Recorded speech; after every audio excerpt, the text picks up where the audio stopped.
बोलिए सद्गुरु देव की जय। मोक्ष के लिए 3 बातें आवश्यक हैं। कौन कौन है साहेब? नहीं पता? पता तो है, बहुत सारी बातें हैं। अब क्या बताऊं, ऐसा लगता है ना। लगता है मोक्ष के लिए आवश्यक 3 बातें बहुत जरूरी हैं जो साधक को। निर्वाह में प्रारब्ध पर निर्भरता, स्वरूप का यथार्थ बोध और मुक्ति रहस्य की पूर्ण परीक्षा। ये 3 बातें मोक्ष प्राप्ति में अति आवश्यक है। कौन कौन?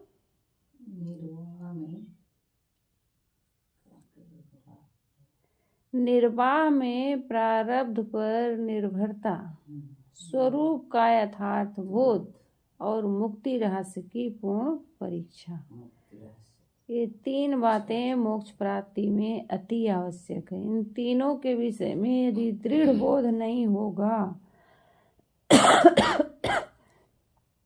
इन तीनों के विषय में यदि दृढ़ बोध नहीं होगा तो मोक्ष होना असंभव है। इनके विषय में कुछ विचार करना चाहिए हम सबको। निर्वाह में प्रारब्ध पर निर्भरता, साधक को भविष्य में निर्वाह होते रहने की आशा और चिंता करने की कुछ आवश्यकता नहीं है। क्या नहीं है आवश्यकता? साधक को भविष्य में निर्वाह होते रहने की आशा और चिंता करने की कुछ आवश्यकता ही नहीं है। बिना आशा चिंता के भविष्य में भी शरीर निर्वाह होता रहेगा। ये नहीं सोचना चाहिए साधु को, करे हम बीमार होंगे तो कौन हमारी सेवा करेगा, हमें रोग लग जाएगा तो फिर कहाँ से पैसा आएगा, कौन देगा। इसके लिए अधिक चिंता करने की ज़रूरत नहीं है। जब जैसे जो संयोग होगा वो हो जाएगा। जिन साधकों की विषय कामना बुझ गई है, ऐसे के लिए निर्वाह की क्या कमी है। जिसकी विषय कामना बुझ गई है, ऐसे के लिए निर्वाह की कमी नहीं होती है। आज निर्वाह की सामग्री प्राप्त है, वैसे भविष्य में भी प्राप्त होती रहेगी। 50 साल 60 साल बीत गए, 40 साल बीत गए, अभी तक तो कोई कमी नहीं हुई, आगे भी नहीं होगी, होती रहेगी। जैसे पेट में डालने के लिए आज कुछ रोटी के टुकड़े मिल गए हैं, वैसे कल भी मिल जाएंगे। अधिक संग्रह वृत्ति से तो दूर ही रहना चाहिए। प्राप्त में अधिक का त्याग करते हुए मध्यवर्ती व्यवहार रखना चाहिए। निवृत्ति ही में संतुष्ट रहना साधक का परम सुख है। साधक को चाहिए कि अपने विवेक वैराग्य के पुरुषार्थी में निरंतर लीन रहे। किसमें लीन रहे? विवेक वैराग्य के पुरुषार्थ में निरंतर लीन रहे। निर्वाह में उसको कभी कमी पड़ ही नहीं सकती। साधक की यहाँ तक निश्चयता रहती है कि यदि भोजन न मिले तो साग पत्ते और जल फल खाकर तथा वस्त्र न मिले तो केला के छाल पहनकर या नग्न ही रहकर वैराग्य में संतुष्ट रहूँगा और संसारासक्ति का दृढ़ त्याग कर मोक्ष स्वरूप में निमग्न रहूँगा, परंतु वह संसारासक्त कभी नहीं बनूंगा। कितना दृढ़ होना चाहिए साधक को? जो मिले उसी में संतुष्ट रहना। अरे मैं क्या बताइए अभी, वही भोजन ना मिले तो अपना निर्वाह का साधन हो ही जाएगा। जैसे साग पत्ते खा लेंगे, जाएंगे जंगल में, एक मुट्ठा कोई नरम नरम पत्ते तोड़ेंगे और उसको चबा के पानी पी लेंगे और भजन करेंगे, लेकिन फिर से संसारासक्त नहीं बनूंगा। कह रहे क्या करूं, परेशानी बीत रही इसलिए अब चले मजदूरी करें और पैसा कमाएं और फिर अच्छा भोजन करें। इसके चक्कर में नहीं पड़ना है। शरीर के सुख दुख मान अपमान रोग निरोग अपने आप बरतते जाते हैं और भविष्य में भी इसी प्रकार बरत जाएंगे। इसमें हमारी न हानि है न लाभ। किसी दशा में भी किसी प्राणी पदार्थ की आशा करने की आवश्यकता नहीं है। सभी दशा में सहन कर संतुष्ट रहना है। इसलिए सदगुरु पूर्ण साहब ने कहा है, होनहार सोई तन होई, ताहि मानी जीव काहे के रोई। तू अविनाशी सुख में कहिए, याहि जानी धीरता लहिए। मन की आशा ही कमी का अनुभव कराती है। होनहार सोई तन होई, जो होना होगा वही होगा। अब इसमें हानि लाभ मान करके क्यों हम दुखी सुखी होए।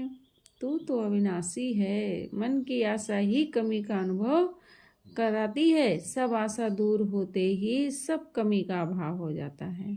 साधक को निर्वाह के लिए किसी प्राणी, पदार्थ, परिस्थिति, देश की किंचित मात्र भी आशा करने की आवश्यकता नहीं है। भूत भविष्य की सब आशाएं चिंताएं त्याग कर वर्तमान में प्राप्त हुए पदार्थों में भी अधिक और अच्छा का लक्ष्य त्याग कर संतोष पूर्वक बरतना चाहिए। ये क्या रहा? निर्वाह में प्रारब्ध पर निर्भरता।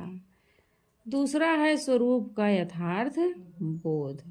व्याप्य व्यापक कारण कार्यकर्ता अंशी अंशादि भावों से भिन्न ईश ब्रह्म देवी देव तथा भूत प्रेत आदि सबका कल्पक जनक मानक एवं थापक अजर अमर अखंड शुद्ध बुद्ध अपना चेतन स्वरूप है। व्याप्य क्या है साहेब? व्याप्य क्या है और व्यापक क्या है? व्याप्त है एक जगह समाया, मिला हुआ। अब व्यापक फैला जो सर्वत्र हो। तो जीव न व्याप्य है न व्यापक है, न कारण है और न कार्य है, न अंश है और न अंशी है। ये सबका कल्पक जनक मानक थापक अजर अमर अखंड शुद्ध बुद्ध अपना चेतन स्वरूप है। वर्षा शीत गर्मी सूर्य चंद्र ग्रहण आदि जड़ तत्वों की क्रियाओं से होते हैं। यह जड़ चेतनमय जगत अनादि है। वासना बस अनंत जीव नर देह में कर्म करके चारों खानियों में भ्रमते और निज निज कर्म फलों को भोगते हैं। नर देह में अपने शुद्ध चेतन स्वरूप का यथार्थ बोध और जगत से वैराग्य हो जाने पर वासना त्याग कर जीव का मोक्ष होता है। विदेह मुक्त जीव भविष्य में कभी बंधन में नहीं आता। पंच ज्ञान इंद्रिय एवं मन से जो कुछ जानने तथा मनन करने में आवे वो सब जड़ दृश्य है और उन सबों से सर्वथा पृथक मैं अखंड अजर अमर असंग एवं नित्य चेतन स्वरूप हूँ। तीसरी बात है मुक्ति रहस्य की पूर्ण परीक्षा। मन वचन और कर्म से काम वासना का त्याग कर अखंड ब्रह्मचर्य का पालन, क्रोध पर विजय, प्रतिकूल परिस्थिति में होने वाले उद्वेग का सर्वथा समन, अपने प्रति घोर शत्रुता करने वाले पर भी पूर्ण क्षमा दृष्टि और उसका हित चाहना, अनुकूलता के राग की चिपकाहट का त्याग, ममता बांध कर कहीं एक स्थल पर न रहना, आश्रम मान द्रव्य शिष्य आदि के अभिमान का सर्वथा त्याग, कुसंग का त्याग, वैराग्यवान सद्गुरु संतों का समय समय पर आश्रय, सद्ग्रंथों का अध्ययन, अपने गुण दोषों तथा स्थिति का निरंतर निरीक्षण, उत्कट वैराग्य का अभ्यास, एकांत सेवन, मनोनाश की प्रबल इच्छा एवं दृष्टा स्थिति का अभ्यास, शत्रु मित्र मध्यस्थ किसी से भी न उलझना, शत्रु मित्र की भावना का त्याग, संसार से हार मान लेना और हर समय हर स्थान पर समता संतोष पूर्वक शांति का आधार लेना, किसी पर विजय की लालसा का त्याग, न दूसरे द्वारा उद्वेगित होना और न स्वयं किसी को उद्वेग पहुंचाना। ये सब क्या है? मोक्ष की रहनी है। यदि हम दोष रूपी दुर्बलता को त्याग दें, अपना स्वभाव सुधारते रहें तो हमारी कोई हानि नहीं कर सकता। ऐसा भाव दृढ़ रहने से किसी के प्रति अपने मन में शत्रुता का भाव नहीं बनेगा। किसी से हमारा कोई वास्तविक संबंध नहीं है। ऐसा भाव दृढ़ रहने से किसी के प्रति राग का भाव नहीं बनेगा। 5 विषयों से पंच ज्ञान इंद्रियों को तथा अहंता ममताओं को मन को समेट लेना, राग देश एवं हर्ष अमर्ष से निरंतर पृथक रहना, देहाभिमान का सर्वथा त्याग कर स्वस्वरूप में निरंतर संतुष्ट रहना मोक्ष की साधना है। क्या है मोक्ष की साधना? 5 ज्ञान इंद्रियों को तथा अहंता ममताओं से मन को समेट लेना। 5 विषयों से पंच ज्ञान इंद्रियों को तथा अहंता ममताओं से मन को समेट लेना, राग द्वेष हर्ष अमर्ष से निरंतर पृथक रहना, अलग रहना, देहाभिमान का सर्वथा त्याग और स्वस्वरूप में निरंतर संतुष्ट रहना, ये क्या है? मोक्ष की साधना है। इन सद्गुणों को अमृत के समान समझकर उनका निरंतर सेवन करना चाहिए और प्रारब्ध यात्रा एवं मोक्ष मार्ग में जो जो बाधाएं उपस्थित हों उन्हें परखने तथा उनका मूलोच्छेद करने पर तत्पर रहना मुमुक्षु का परम कर्तव्य है। सद्गुणों को अमृत के समान प्रिय मानकर उनको निरंतर सेवन करना चाहिए। किसको?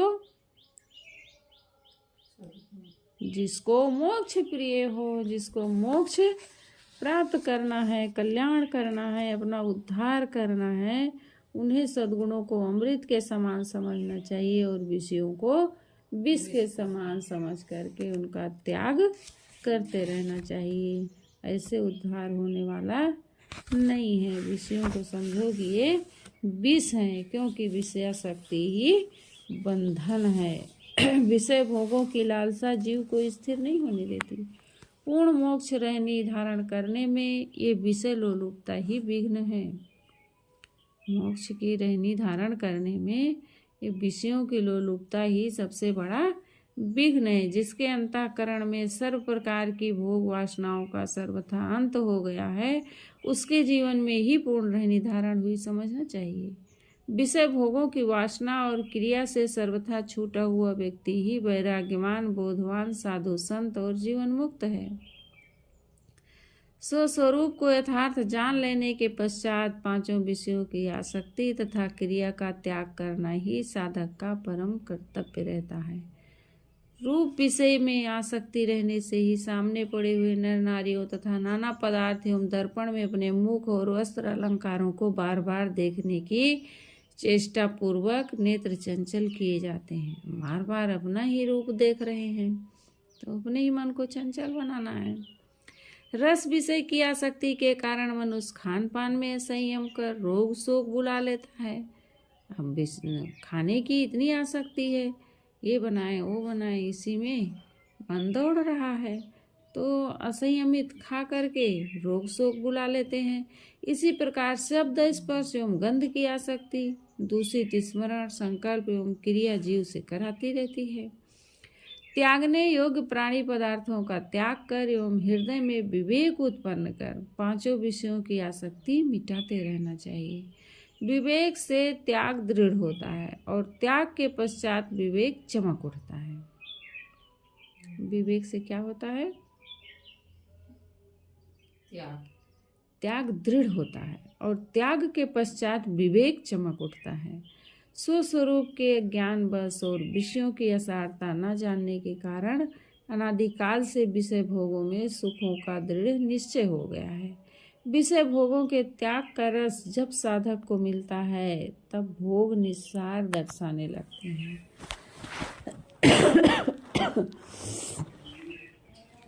साधना में साधक को आनंद आना चाहिए। तब जब तक आनंद, साधना में जब तक आनंद नहीं आएगा तब तक भोग जो है विषय भोग वो अच्छे लगते हैं, मन उनमें ज़्यादा सुख मानता है।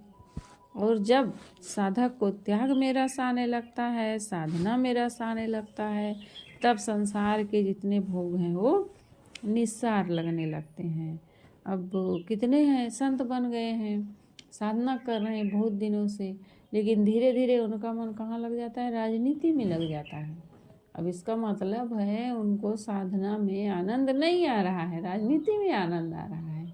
इतना महानता को धारण किए हैं, संतों का महापवित्र भेष धारण किए हैं, लेकिन फिर भी कहाँ मन लग रहा है? राजनीति में जा कर के लग रहा है।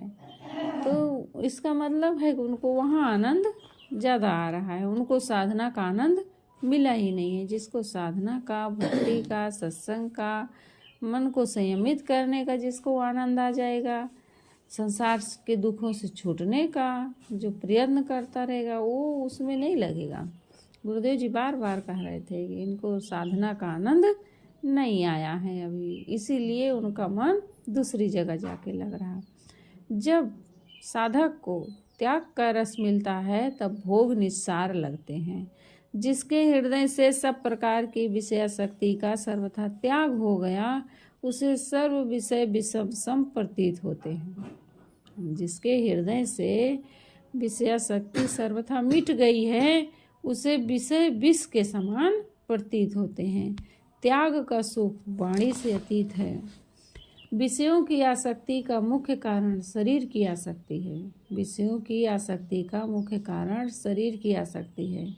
शरीरासक्ति मिट जाने पर किसी भी विषय की आसक्ति नहीं रह जाती। ये शरीर तो हाड़ मांस मल मूत्र रक्त पसेव आदि का थैला है, रोग शोक और विपत्तियों का केंद्र है, नित्य परिवर्तनशील क्षणभंगुर एवं नाशवान है। जो शरीर हर क्षण काल का कवल हो रहा है, उसकी आसक्ति केवल प्रमाद से ही सुरक्षित है। शरीरासक्ति मिट जाने पर विषय वासना के जाल अपने आप नष्ट हो जाते हैं। शरीराभिमान से रहित होकर कोई भी विषयासक्त नहीं रहता। शोक मोह क्रोध एवं भय का कारण केवल शरीरासक्ति है। इसके मिटते ही संस्कृति चक्र स्थगित हो जाता है। मैं देह से सर्वथा भिन्न शुद्ध चेतन हूँ। इस भाव में ज्ञानी की निरंतर दृढ़ स्थिति होने पर मनुष्य जीवन का चरम उद्देश्य पूर्ण हो जाता है। साधक को हर समय सोचना चाहिए कि मैं देह से सर्वथा भिन्न शुद्ध चेतन हूँ। इसका स्मरण निरंतर होना चाहिए। इस भाव में जब दृढ़ता हो जाती है, तब समझो मनुष्य जीवन का चरम उद्देश्य, परम उद्देश्य पूरा हो गया। यानी कि वो कल्याण स्थिति को प्राप्त कर लिया, मोक्ष को प्राप्त कर लिया। तो मोक्ष के कितने साधन बताए? 3 साधन। कौन कौन है? प्रारब्ध पर निर्भरता और स्वरूप का अपने यथार्थ बोध होना चाहिए। प्रारब्ध की चिंता, जीवन निर्वाह की चिंता नहीं करना चाहिए साधक को, जो कल्याण चाहते हैं।